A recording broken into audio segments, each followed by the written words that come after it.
আগামী 1 আগস্ট দেশ জুড়ে শুরু হতে চলেছে জনগণনা। এই কর্মসূচিকে সুচারুভাবে পরিচালনা করতে দুর্গাপুর নগর নিগমে একটি গুরুত্বপূর্ণ বৈঠক করলেন পশ্চিম বর্ধমানের জেলা শাসক পন্নম্বলম এস। বৈঠকে মূলত আলোচনা হয় কাজের গতি প্রকৃতি, বিভিন্ন ধাপ এবং কর্মীদের সুনির্দিষ্ট দায়িত্ব নিয়ে। প্রশাসন সূত্রে খবর, গোটা পশ্চিম বর্ধমান জেলায় এই জনগণনার কাজে নিয়োগ করা হচ্ছে প্রায় 7,000 কর্মী। দুর্গাপুর নগর নিগম এলাকার প্রতিটি বড় অফিসে বসবেন বিশেষ প্রশাসনিক আধিকারিকরা, যারা সরাসরি এই পুরো প্রক্রিয়ার তদারকি করবেন। তবে এবারের জনগণনায় রয়েছে একটা বড় চমক। এবারের গোটা প্রক্রিয়াটি সম্পন্ন হবে সম্পূর্ণ ডিজিটাল বা অনলাইন পদ্ধতিতে। মূলত 2টি ধাপে চলবে এই কাজ। প্রথম ধাপে সাধারণ মানুষ নিজেরাই অনলাইনের মাধ্যমে তাদের পরিবারের প্রয়োজনীয় তথ্য পোর্টালে জমা দিতে পারবেন।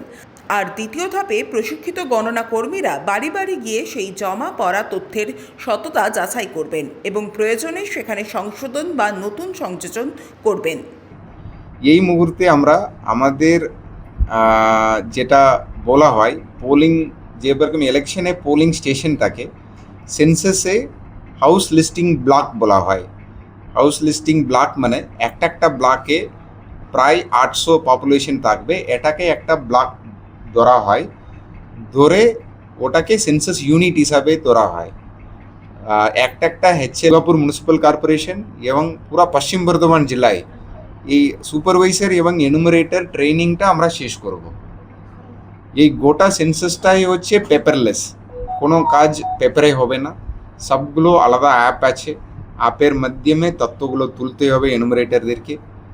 আমরা প্রথম পর্যায়ে আগস্ট 1 থেকে 15 আগস্ট পর্যন্ত হবে সেলফ এনুমারেশন। 14 সেপ্টেম্বর পর্যন্ত যেটা হবে ফার্স্ট ফেজ, এখানে শুধু হাউস এনুমারেশন হবে, অর্থাৎ কোন বাড়ি আছে, কোন ইনস্টিটিউশন আছে, এগুলো গণনা হবে। সেকেন্ড ফেজ যেটা মার্চে 2027 হবে, সেখানে পপুলেশন এনুমারেশন হবে।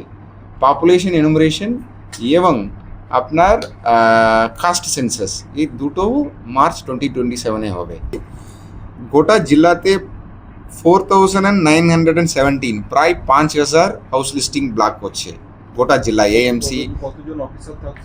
তো এখানে এত এনুমারেশন ব্লক আছে, অত সম্মান আমাদের এনুমারেটর থাকছে, প্রায় তাহলে 5,000 এনুমারেটর থাকছে, তারপরে 1,600 প্রায় সুপারভাইজার থাকছে। আপনি ধরে নিন এই গোটা অপারেশনে প্রায় 7,000 লোক ইনভলভ হবে, মতলব এন্টায়ার এই অপারেশনে এন্টায়ার জেলাতে। আমাদের ডিএমসিতে প্রায় 1100-1200 লোক ইনভলভ হবে শুধু ডিএমসিতে। সো এই অপারেশন পুরোটাই প্রস্তুতি কাজ চলছে। সনাতন গড়াই, 99 নিউজ বাংলা, দুর্গাপুর। আপনারা দেখছেন 99 নিউজ বাংলা। বদলাবো আমরা।